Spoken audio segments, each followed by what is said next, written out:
Хэрв би дөрөгтэй сайн үйлчлэж чадахгүй байна да гэсэн буруутгал дотор өөрийгөө харж байгаа бол зуушин залбирал гэдэг бол маш том үйлчлэл юм шүү гэж дахин уриалмаар байна.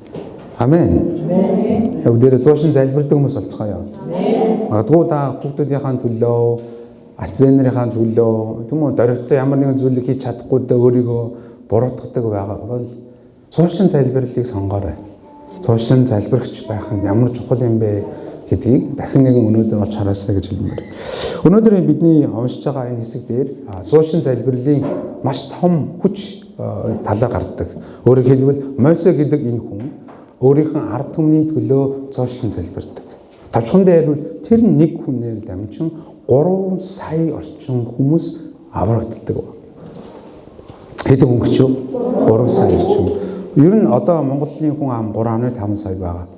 Нэг осны хэлбэл тэр нэг итгэлийн хүнээс болж Монгол улсын хэмжээний ард түмэн аврагдсан гэсэн утгатай юм байна. Тэгвэл энэ үйл явдал яг юунаас үүссэн бэ гэдэг. Бид сайн уншсан Гитлэл нам 32 дугаар бүлэг юм аа. Гитлэл нам 32 дугаар бүлгийн энэ хэсэг бол хуучин гэрээний Израилийн ард түмэнд хөөхөмдөх хамгийн том хар толбын нэг байдаг. Хамгийн том юу гэж хар талбын нэг юм аа. Яг тэр үехээр Израилийн ард түмэн өөрсдөө зориулан алтан тугал бүтээсэн явдал юм байна. За энэ ямар аимшигтай зүйл болохыг дахин нэг харъя. 1 ба 2 дугаар ишлэгийг дахин нэг уншаад хий. 3. Мосег уулнаас бууж ирэлгүй цаазныг ард түмэн хараад Аарон дээр цугларч түүнд бос бидний өмнө явах бурхтыг бүтээж өг. Учир нь бидний Египтээс нутаас гаргасан хүн болох энэ Мосед юу тохиолдсныг бид мэдэхгүй гэж байна гэж хэлвэ. Амен.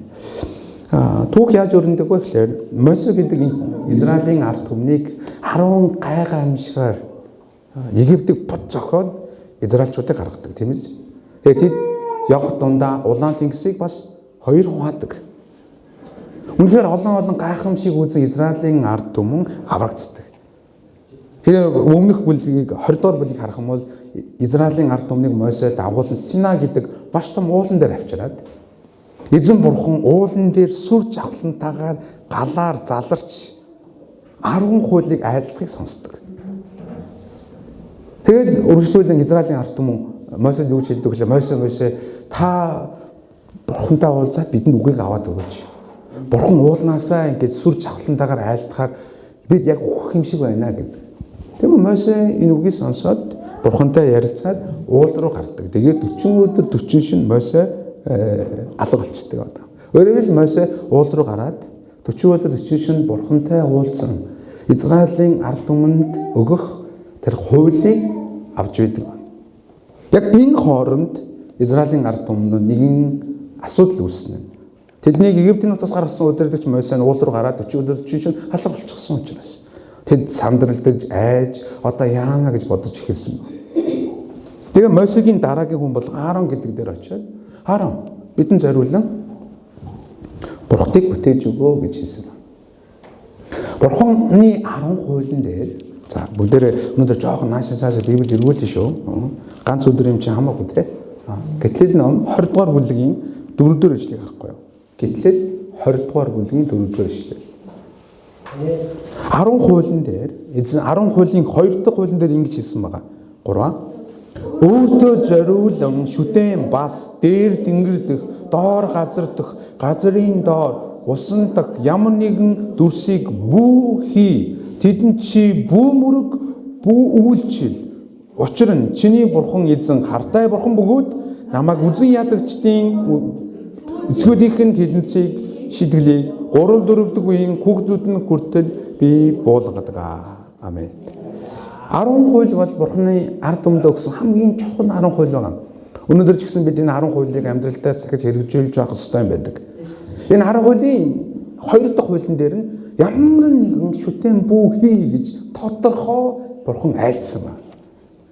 Гэтэл Израилийн ард түмэн 40 өдөр 40 шөнө тэдний удирдах Мосед байхгүйг харахтаа Аарон дээр очиод бурханыг бүтээж өгөөч гэж гуйсаж байгаа.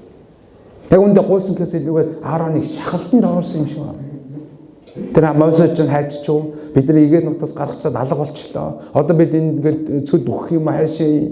Тэр бурхантай уулзж байгаа мó эсвэл үхсэн ч юм уу бид яаж мэдх юм хүм маяг шахалтанд оруулсан юм шиг харагддаг. Тэгэхээр сонирхолтой нь Аарон тэдний хүсэлтийг хүлээн зөвшөөрдөг юм аа. Тэгээд 2 дугаар ишлээс нь хардаа. 2 дугаар ишлээс нь би дуудъя. Аарон тэдэнд эхнэр хөвгүүд октийнхоо чихэнд байгаа алтан эмгүүдийг мулталж надад авчир гэв. Бүх ард түмэн чихнээс алтан эмгүүдээ мултлан Ааронд авчирв. Аарон алтыг тэдний гараас авч хайлуулж сутгаад багзаар зутгамл тугал болгов. Тэд Израильчуудаа та нарын Египт нутгаас гаргасан бурхан чинь энэ юм гэцгээв. Аарон шахалтанд орохдоо юуг авчир гинэ? Алтан эмэг бүгд авчираа гэж. Тэд чинь Египт нутгаас гарахдаа зөндөө олон алтыг бос эздээс авсан байсан. Тэр бүгдийг авч ирээд Ааронд өгч. Аарон нийлүүлээд хайлуулад зутгаад багжаар алтан тугалыг бүтээллээ гэж. Энэ бол Израилийн түүхэнд хамгийн том хар талбын нэг Аарон юм. Тавчхан дээр бол эзэн бурхан 40 өдрийн шөнийн өмнө сүр жавхлан дуу хоолойгоор тэднийг надаас өөр бурхантай яж болохгүй бөгөөд шүтэн бүү хий гэж тодорхой айлцсан натал тэр даруйхан хэдхэн өдрийн дараа шүтэнийг хийж байгаа. Энэ бол энэчнээс бид ямар сул дорой юм бэ гэдгийг харж болдог. Заримдаа бид эзэн минь таньгүйгэл би өстой амьдрахгүй та миний утга учир гэж гойж залбирч магтдаг хэрнээ 10 өдрийн дараа ихэ шал өөр газар явж байгаа тохиолдол. Өчтөрийн тэр хайчч үг юм байна. Яг энэ Израилийн ард түмний төв биднийг илэрхийлдэг. Гэтэ энэ үйл явдлын дараа тэд бөөн баяр хөөр болж байгааг бид харж болдог. 6 дугаар ишлэгийг хардаа. Тиймээс дараа өдөр нь тэд эртлэн босож шатаал дахлуудыг өргөж эвийн дахлуудыг авчирв. Ард түмэн идэж уухаар сууж тоглож нарихаар босгоо. Энэ ямар жаргалтай байна гэж. Яг тэгэхээр Египтийн нутгаас гаргасан бурхан нь алтан тугал болон тэдний өмнө гараад ирсэн болохоор. Тэд одоо Египт нутгаас гаргасан бурханыг хүснээр хөдөлгөж болно. Хүснээр харж барьж болно. Бурхан тэдний хувьд зүгээр л нэгэн объект болж хувирж байгаа. Заримдаа бид нар ч гэсэн бурханы зүгээр нэг юм сүмд байдаг оршихуй мэт болгодог. Тэр нь алтан тугал бүтээж байгаатай агаар нэгэн зүйл байхгүй үнэндээ. Тэгээд бөөн баяр хөөр болж байгаа. Гэтэ энэ нь эзэн бурханыг харахад аимшигтай том гэм нүгэл байгаа. Тэднийг Египтийн нутгаас гарах гэж эзэн бурхан ямар олон гайхамшгуудыг үлдсэн бэлээ. Бүгдийг нь мартчихж байгаа юм. Ийм хэм шүтэн өөрсдөө зориулсан хэм шүтэнийг бий болгож түүнийг бурхан гэж бодон баярлж сангилж байгаа бурхан харахтаа Мойсед өөрийнхөө хэлгэнлийг харуулж байгаа. Одоо энэ зуушлын залбирах том шалтгаан байна. Яагаад зуушлын залбирах шалтгаан бий болдог вэ гэхээр бидгээр гим нүглээс болоод. Хүмүүсийн амьдралд гим нүглээс болж асуудлууд ирдэг. Бид өөрхийн амьдралд тулгаж байгаа асуудлууд, бидний үр хүүхдийн, эргэн тойрны хүмүүс тулгаж байгаа асуудлыг харах юм бол дандаа гим нүгэл үндсэн байгаа. Шүтэнтэй холбоотой, завхралтай холбоотой, эсвэл янз бүрийн зүв бустай холбоотой гим нүглүүд байна. Хүмүүс гим нүглээс болж унаж, бүдэрч амьдралд нь асуудал гарч байгааг бид хардаг. Амен. Яг өөр шалтгаан байхгүй. Сайн хийгээ зовж байгаа тун ховор байгаа юм. Дандаа л муу хийгснээсээ болж зовж байгаа амьдралд нь асуудал гарч байна. Израилийн ард түмэн хэм өөртөө зориулсан шүтэн хийсэн ба. Зарим хүмүүс асууж яагаад алтан дугуйл юм бэ гэж. Египт нутагт олон шүтэн байдгийн нэг нь алтан дугуйл байсан байхгүй. Ийм үхэр толгойтой шүтэн байдаг байсан. Тэм учраас тэд үхэр жоохон үхэр шиг хэлбэртэй, тугал шиг хэлбэртэй гараад ирэхээр нь өөрчлөлөд бүтээчихсэн юм шиг байна. Тэгээд яг Египтэд банк тийм шүтэн харж исэн болохоор ойрхон тусч байгаа байхгүй тэд нарт. Эзэн юу гэж хэлгэнсэн бэ гэдгийг бүгдээрээ 7-оос 10 дугаар ишлээс харах болно. За, хамт уншлаа 7-оос 10. Тэгтэл эзэн Мойсед доошоо буу. Учир нь Египт газраас чиний гаргасан ард түмэн чинь завхаарчээ. Миний тэдэнд тушаасан замаас тэд хурдан эргэжээ. Тэд өөрсдөө цутгамал дугал бүтээж, түүнд мөргөж, дахил өргөөд Израильчуудаа та нарыг Египтийн нутгаас гаргасан та нарын бурхан энэ юм гэцгээж байна гэв. Эзэн Мойсед би энэ ард түмнийг харлаа. Үзэгдүүн тэд зөрүүд ард түмэн байна. Одоо би уур хилэнгээрээ тэднийг шатаач, тэднийг устгахын тулд намайг орхи. Харин би чамайг агуу үндэстэн болгоно гэж айлдваа. Эзэн энд Мосед хэлгэнэн тунд өөрийнхөө уурыг харуулж байгаа. Юу гэж хэлж байгаа? Доошо буугараа. Чиний ард түмэн завхаарлаа. Химэл шүтнэ гэдэг бол царийн аз бурхны хувьд маш том завхаарл юм аа.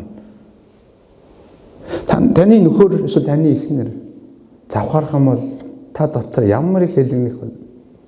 Гэдэг химэл шүтнэ гэдэг нь бурхны хувьд энэ завхаарлаас ч илүүгээр хэлгэнэх зүйл шүү дээ.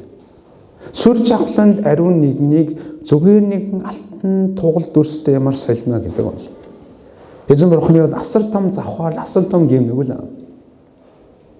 Эзэн зүгээр бас тэднийг аварчаагүй. Египтийн нутгаас 10 гайхамшигар тодорхой би бурхан юм аа гэдгээ харуулan байж аварч байхад. Мөн улаан тэнгисийг гатлгаж тодорхой би агуу бүтээгч юм аа гэдгийг харуулan байж аварч байхад. Тэд бурханыг ийхүү сольж байгаа. Тиймээс эзний хэлнэнийх нь гол үр дүн юу вэ? Ардаш дээр байна тийм үү? Бид тэднийг устгах бол. Бид энийг устгах учраас намайг орхиорой. Харин би чамайг агуу үндэстэн болгоно. Өөрөөр бурхны төлөвлөгөө яг энэ мөчид тэдний гэмнүглээс болж өөрчлөгдөх шахаж байгаа. Тэр нүгэл үлдсэн учраас тэнд намайг шүтэнээр сольж байгаа учраас бид эднийг устгах болно. Өнөөдөр бичээс бас бидэнд юу гэж хэлдэг вэ гэхээр бурхан хүн бүрд үйлснийхэн дагуу хариу өгнө. Хүн бүрд үйлснийхэн дагуу юу өгнө? Хариу өгнө гэдэг. Өнөөдөр та ч би ч бидний иргэн тойронд байгаа хүмүүс ч юу үйлдэн түүнийхэн дагуу хариуг авна гэж тодорхойлдог. Яг өндөө хүмүүс хэлдэг шүү дээ. Үлийн үр гэж чи мэдэх үү? Тэр үлийн үр нь яг хэн өгöd байгаа юм бэ? Бичээс толгой бидэнд хэлдэг. Бурхан өгд юм аа гэдэг. Бурхан бүрд энэ амьдрал дээр нь, ирэх амьдрал дээр нь үйл цагаан дагуу хариу өгнө гэдэг. Хэрвээ хэнийг муу зүйл хийгээд түүнийг хариу үрж байгаа бол бурхан өгж гинэ гэдээ бид нэг талаар харах боломжтой юм аа. Гэхдээ юм болгоны бурхан өгж байгаа биш ч гэсэн. Бурхан Израилийн ард түмэнд хариу өгсөн нь устгах болно гэсэн. Ямар ч хэрэг алга энэ ард түмэн. Ийм хурдан миний тушаанаас илэрж байгаа юм. Гэхдээ би ч гэсэн Израилийн ард түмэнд талд орж тэднийг өмгөөлмөр ахаж гэсэн өмгөөлөх боломжгүй юм байхгүй. Энэ түүхийг уншиж байгаа хүмүүс үнэхээр харамсалтай санагдав. Ямар бүрх зөрхтэй ард түмэн бэ гэж бодно. Хэрвээ 10 гайхамшигын нэг л миний амьдрал дээр тохиолдсон бол би бурхнаас насан туршдаа магадгүй имэх байх. Хэд 10 гайхамшиг тэрний дараагийн үйл явдал энэ бүх зүйлийг харсан хэрнээ бурхныг сольдог ард түмэн үнэхээр гайхамшигтай бүх зөрхтэй ард түмэн. Тэгээ бурхан тэмч учраас яана устгана. Энэ бурхан устгахтаа төлөвлөгөө гаргана. Мосег ямар үндэстэй? Агуу үндэстэн болгоно. Бурханы төлөвлөгөө нь өөрчлөгдөж байгаа. Энэ үед зуушлан залбирлын шалтгаан эхэлж байгаа. Нүглээс болсон хариугаа авах гэж байгаа тэр үед зуушлан залбирал эхэлдэг. Зуушлан залбирын үнэндээ ерөөлийн гуйхаас түрүүнд цоорхот зогсоход байдаг юм аа. Би хэнийг нэлээд гуйхтаа бурхан минь тэр ерөөж өгөөч гэдгээс түрүүнд бурхан минь энэ хүн юм зүйл хийсэн байна. Тэгсэн ч гэсэн би таны өмнө залбирч байна аахгүй. Зуушлан залбирал ийм харамсах сэтгэлээс тэр хүнийг хамгаалах сэтгэлээс тэр хүнийг дээр уучлал инэрл ирээсэй гэсэн сэтгэлээс эхэлж байгаа юм. Та бид шовтны зүгэл ерөөчих гээд байгаа юм тийм үү те. Цохон тэр үнийг ерөөх хэрэгтэй байна. Учир нь бид алдаатайг нь бусдыг ерөөнө гэдэг нь асаатан буруу үйлдэл юм байгаа юм шүү. Хэрвээ би Мосегийн оронд байсан бол дотроо заашгүй гэж бодсон байж магадгүй. Яг тэгэхээр Мосе хүртэл энэ ард түмнийг дагуулan гарах гэж ямар их зовж байгаа вэ? Энэ ард түмнийг энэ 2 сая гаруй хүмүүсийг зарим хүмүүс 4 сая гэдэг л дээ. Гэхдээ 2 сая орчим гэж 2-3 сая гэж бодох юм бол энэ олон хүмүүсийг дагуулж авах гэж мөн бид өмнөх түүх унших юм бол зөндөө олон тэд гомдолдог байхгүй юу. Бид хоол байхгүй байна, уус байхгүй байна. Бид ингэж суугаад байж болох юм уу энэ тэр бид мах идмээр нэг зөндөө олон гомдол хийдэг. Тэр учраас нэг талаараа Мойсегийн оронд биесэн бол ашгүй. Бурхан минь тэгээд гэс чимээгүй устгаад намайг агуулдаг болгочихоо. Миний нэр гарч ирэх гэдэг шүү дээ. Гэтэ Мойсе юм гэж залбираагүй. Энэ түүхийг та нар сайн мэдж байгаа бол Мойсе зуушлын гуйсан байдаг. Тэгэхээр түүний гуйлт нь маш гайхалтай хоёр хандлагаар гуйсан байна. 11-р ишлээс 12-ыг эхлээд хараад тахыг. 3. Тэгэхэд Мойсе Бурхан эзнээс гуйж эзэн авгаа хүч чадал хүчрэг мутраар Египт нутгаас гаргасан ард түмнийхээ эсрэг таны уур хилэн яагаад шатна вэ? Юунд Египтчүүдээр тэднийг ууланд алж газрын хөрснөөс устгахын тулд тэр тэднийг хөнөөд санаахаар гаргасан юм гэж яриулах ёстой вэ? Шатаж буй уур хилэнгээсэн эргэж ард түмэндээ хөрнөөл орчруулах санаагаа өөрчлөөч. Амен. Мосегийн ихний зуушлан гуйсан хандлага нь юу гэж гуйсан байна? Бурхан минь зүгээр уучлаарай. Тэднийг уучлаач та ганц удаа өвчөж штэ. Тийм хандлагаар гуйгааг байхгүй. Бурхан минь зүгээр яах вэ? Нэг ийм юм байдаг штэ. Юм хаягаач гуйгаагүй юм. Түүний ихний зуушлан залбирсан хандлага бол Бурхан минь таны сүрх чадал, танар хүчрхэг мотор, таны нэр алдар юу болж хуурах вэ?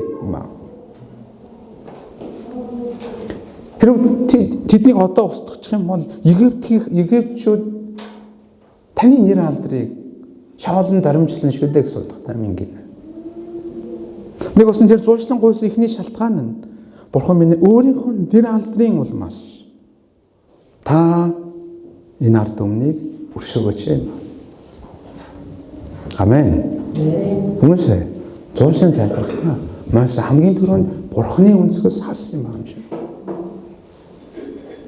Бурхан минь таны нэр алдар сүр хүч юу болох вэ? Та хүмүүс таныг аварцсан ажиллаа дуусгаж чадахгүй Бурхан гэж харах биш юм уу? Зуушлан залбирах ихний шалтгаан яхаагүйгээр Бурханы нэр алдрын төлөө юм байна. Тиймээс эзэн насан гол дээр юу гэж хэлдэг вүлээ? Таны нэр ариунаар дурсамт. Өөрөөр бидний гуйлтны хамгийн түрүүнд Бурханы нэр алдар түрүүнд байх ёстой юм аа. Энийг гуйх шалтгаан нь тэр хүний төлөө зуушлах шалтгаан нь тэр хүнээр дамжин таны нэр алдар шах болтугай юм. Тэр хүнээр дамжуул эзэн та алдрыг авах болтугай юм аа. Энэ үйл явдлаар дамжуулан таны нэр алдар дурсагдах болтугай юм аа. Энэ бол хамгийн түрүүний зуушлан залбирах шалтгаан юм аа. Зүгээр л шуналтай бид ивэлийг хүсэхтэй гол нь биш юм аа. Бид төлөвшөх тусам бид Бурханы үнсгээс харсуур хэрэгтэй юм аа. Мөн хичнээн гахалтай юу. Агуу үндэстэн чамаа болгоно гэж яхад Мойсе Бурхан минь таны нэр юу болох вэ?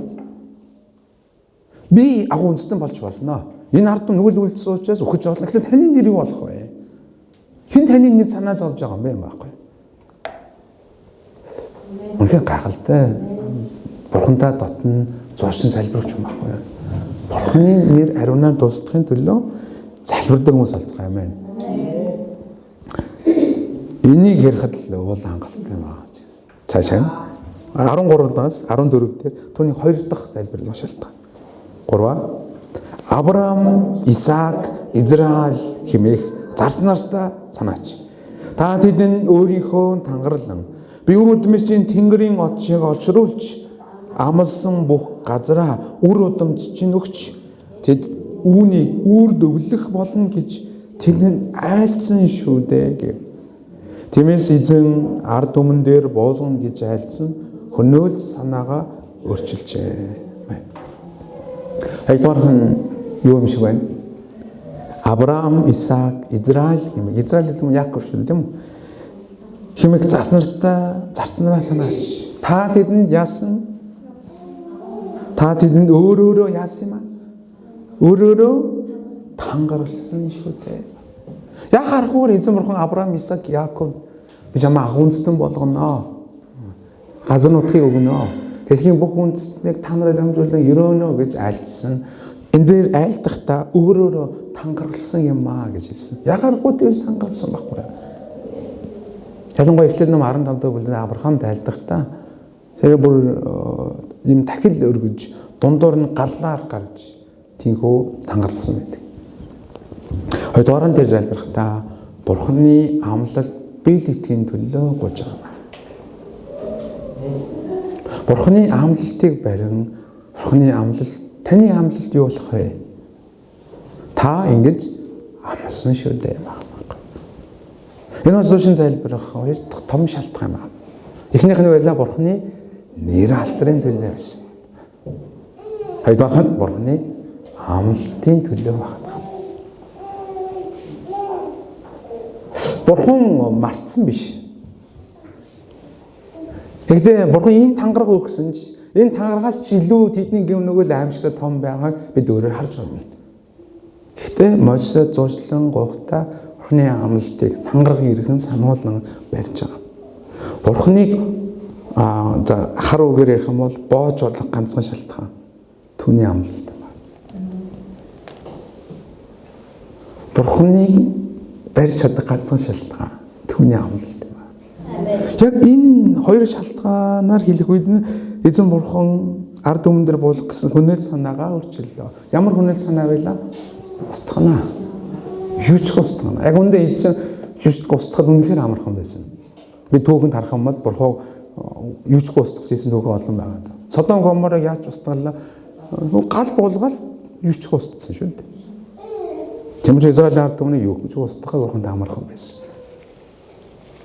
Бодвол ганц тэр нэг хүний залбирал. Яг үндэ Мосегийн тэр залбирал яагаад илүү хүчтэй байсан гэж түүнтэй ойр байсан болохоор. Бурхантай бид ойр байгаа үедээ бусдын төлөө зуушлан залбирах хэрэгцээг илүү олж харж байгаа юм. Хүмүүс бид бусдын төлөө зуушлан залбирна гэхээр за таны залбир сэдв юу вэ гэд асуугаад бүгднийг бичиж байгаа. За Бурхан минь дорж тийм гэсэн, ганаа юм гэсэн, анхаа юм гэсэн, цэцхэн юм гэсэн гэж залбирна тийм үү? Мэдээж энэ залбир хэрэгтэй байх ёстой. Гэхдээ Бурханаас харуулж байгаа залбирал байх нь илүү сүнслэг, илүү хүч чадалтай байх бол. Яагаад энийг ярьж байгаа гэхээр Мосе одоо Бурханы оршихуйд байгаа. 40 дээр уулан дээр байгаа. Тэр яг үүнд Израилийн ард түмэн дотор юу болж байгааг мэдэхгүй байгаа. Харин Бурхан түүн санаа хэлсэн байхгүй. Доошо буу танаа ард түмэн завхарч байгаа.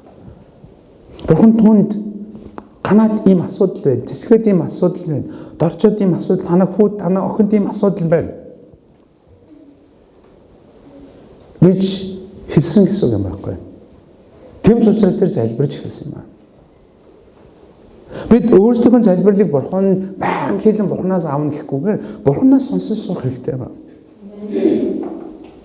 Нэг хэмжээнд төлөвшмөр байна хүмүүс. Бурхан тань өнөөдөр юу айлдаж байгааг. Яг үндэ та хүүдээ эсвэл охиндоо санхүү хэрэгтэй л гэж бодоод залбирдаж магадгүй. Бурхан минь тэр өртөө байгаа хөрнөөс нь гаргаж өөр үнэхээр үр тавьсанд нь уучлаарай. Яг үндэ Бурханы өмнө суугаад асуухад Бурхан тань шал өвөр зүйлийг хэлж магадгүй. Чиний хүүгийн, чиний охины сэтгэлийн шарах идэрх ёстой байна гэж хэлж магадгүй. Тэгвэл би Бурхан минь миний хүү миний охины сэтгэлийн шарах идэж өгнө. Тэмшиж юу? Эсвэл тэдний гэр бүлийн харилцааны төлөө илүү гуугаарай. Энэ санхүүгийн асуудал биш, гэр бүлийн асуудал, гэр бүлийн асуудал байна. Хүмүүс та тэрний төлөө гуйна гэсэн үг байна. Залбирал гэдэг зүйл үнэндээ ялангуяа зуушин залбир гэдэг бол Бурханы сануулснаар эхэлдэг юм байна. Мэдээж тэр хүмүүсийн гимүглээс болж асуудал үүсэж байгаа ч гэсэн. Мэдээж заримдаа Бурханы өмнө гуйхад Бурхан сануулахгүй зүйл байх юм бол зүгээр хамаагүй өөрийнхөө залбирч л байхгүй юу. Бидний гуйж байгаа юм болгонд энийг Бурхан өгөх олно гэсэн амлалтыг давхар мэдж явах хэрэгтэй юм байна. Өөрөөр хэлбэл байнга тулгцыг байгаа гэсэн үг байхгүй юу. Бурханаас гуйхад өгөх болоо үгүй болоо гэж айхгүй юм. Тэр тулгцыг нь тэр үг юм байхгүй юу. Үг дотроос нь байнга хүчийг өгнө гэсэн үг. Зүгээрээ болно. Бурхан ингэсэн. Байнга чамдрах болгоно, сэтгэл унах болгоно тэр үг тулгцыг болж өгнө гэсэн үг. Бурханаас ард түмнээ устгахгүй байх шалтгаан энэ хамлалтыг байхгүй. Бурхан минь та айлдсан юм дээ. Ингээд эхний аюулаас өнгөрч байгаа. Тэгээ Мосе доошо буугаад үнэхээр шокнд ортог. Ингээд Мосе гэж уур нь бас хүрсэн байдаг. Бүгдээр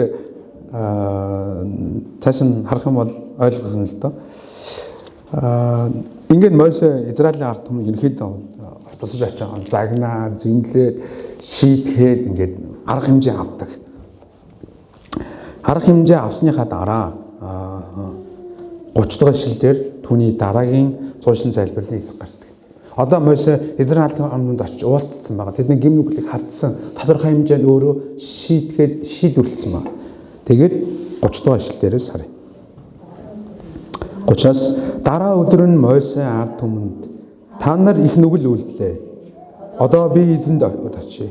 Би нүглийг чинь эвлэрүүлгийг хийж магад гэж хэлв.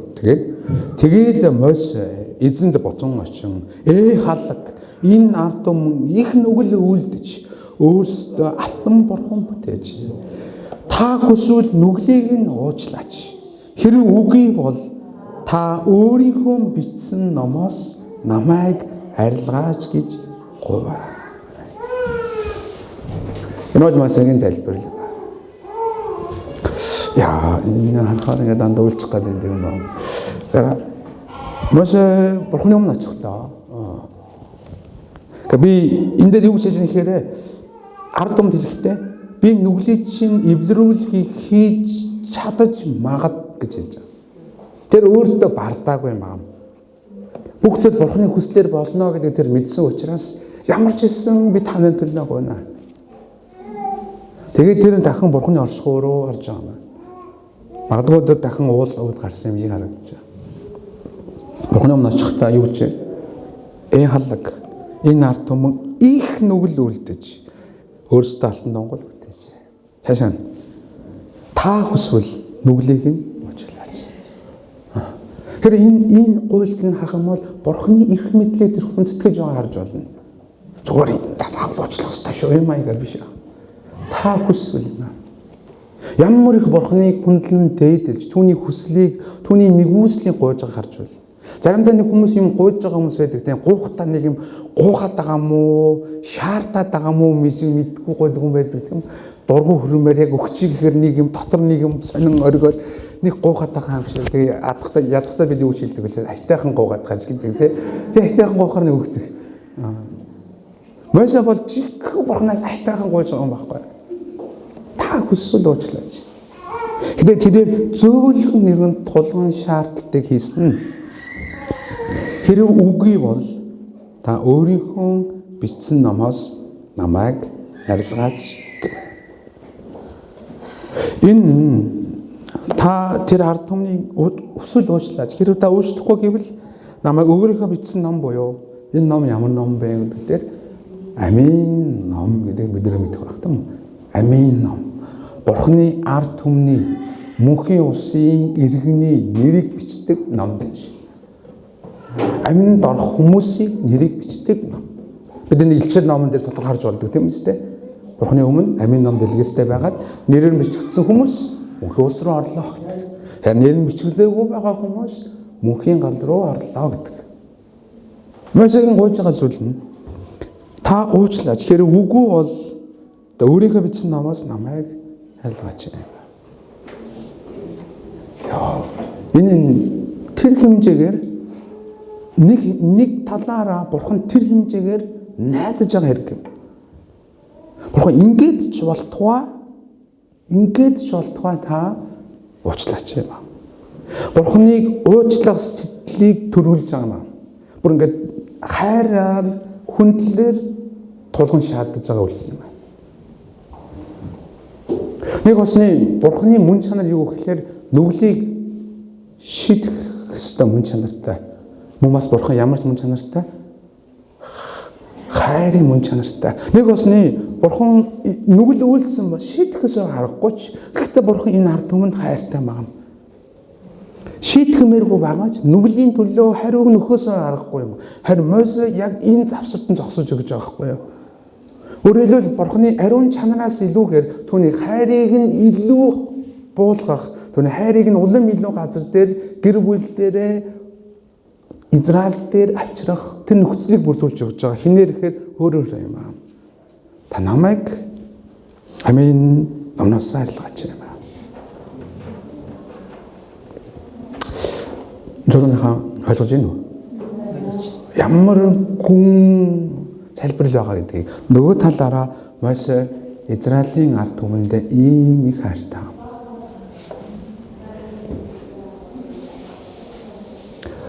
Бурхны нэр алдрын төлөө мөнч хоёрдугаар түүний залбирах, гурав дахь түүний залбирах шалтгаан нь намайг мөнхийн тамар оруулаад чамаагүй энэ хүмүүсийн авраач юм аа. Бид түүний дотор зам руу орохыг хүсвэл орч магадгүй хандлага байсан байж магадгүй ч Бурхан найдаж чам тэр хэмжээгээр Бурхан намайг хайгаж хайхгүй дээ. Тийм чинь энэ ард түмнийг авармаар байна юм аа. Бидний зоосон залбирах нь энэ их хайр байх ёстой юм аа. Бусдыг хайрлсан хайр, өргөдсөн тэр их хайр инрэл байх ёстой юм аа. Тэр үедээ жинхэнэ залбирал бий болж байгаа юм байна. Зөвхөн хэлбэр төдий биш. Бид Мосегийн хувьд ард түмэн ах сүсний тасалгаа биш. Саймна дуу үрээ өмнө нэг аврах гэж оролдсон чинь өөрийг нь хүртэл фараонд ховолж исэн ард түмэн. Тэгсэн тэр одоо тэдэнд хайртай байгаа юм байхгүй. Энэ үг ганцхан Мосе хэлээгүй. Энийг бас Паул хэлсэн байт. Паул Израилийн ард түмэн рүү хандсан үгэн дээрээ Ром ном 9:3 дээр мах биеэрээ миний хамаатан болох ах дүүсийн төлөө би Христэс салгагдаж өөрөө хараал болох минь гэж хүсэж байлаа. Энэ Паул мах биеэрээ миний хамаатан буюу юудэчүүд гэж. Бид юудэчүүдийн төлөө би Христэс салгагдаж хараал болохыг хүсэж байлаа. Хэрэг болдог бол би Христэс салагдан мөнхийн хараалыг аваад чамаагүй юудэчүүдийг Бурхан дээр авчирмаар байна гэсэн хандлага гэсэн юм. Яг л Мосетэй адилхан та өөрийнхөө номон дээрээс намайг арилгаач. Хэрвээ бидний зуучны залбирал цаашид өргөдөхийн тулд бид хүмүүсийг хайрлах, өрөвдөх, тэдэн дээр үнэхээр Бурханы нэгүсэл ирэхийн төлөө өөрийгөө золиослож чамаагүй зуучны залбирах юм байна. Энэ бол зуучны залбиралд 3 дахь том шалтгаан. Тэднийг хайрлсан хайрынхаа төлөө. Харин үүнд Бурханы хариулсан хариултыг хараад тэгээд дуусгая. 39 гэсэн үг байна тийм ээ. 33-аас хамт харлаа. Миний эсрэг нүгэлд үлдсэх хинийгч бай би түүнийг би номноосоо арилгана. Харин одоо явж миний чамд айлдсан газар руу ард түмнийг үзэгтэн миний тэнгэр ээлж чиний өмнө явна. Гэвч би нүглийнхэн төлөө айлчлах өдөртөө тэдэн дээр айлчлана гэвэ. Тэгээд Аароны бүтээсэн буюу тэдний бүтээсэн туулаас болж эзэн ард түмнийг тахлаар зохио. Амен. Юугаар зогсон гинэ төсгөлд нь тахлаар. Уул нь юугаар зохих ёстой байсан бэлээ? Устгахалаар. Энэ Мосегийн зуучны залбирлын санаагаа өөрчилсөн учраас тэр шийтгэлийг багасгасан, дэндүү багасгасан. Тэгэхээр энэ бол нүгэл юм а гэдэг ойлгох үүднээс тэр заавал тахлагыг зөвшөөрсөн байна. Тэгээд энэ бол нүгэл ээж гэдгийг ойлгож байгаа юм. Заримдаа хүмүүс Бурханы өршөөлийг өршөөл гэж ойлгох тохиол байдаг шүү дээ. Заавал нэг юм ташуурын амт үзэж ийж энэ нүгэл юм байна, энэ болохгүй зам байж гэдгийг ойлгож байгаа шүү. Шулныхаа бусдын төлөө зуучин залбирдаг итгэлийн хүмүүс болцгоё. Гэр бүл, хамаатан, найз нөхдийн төлөө зуучин залбирдаг хүмүүс болцгоё.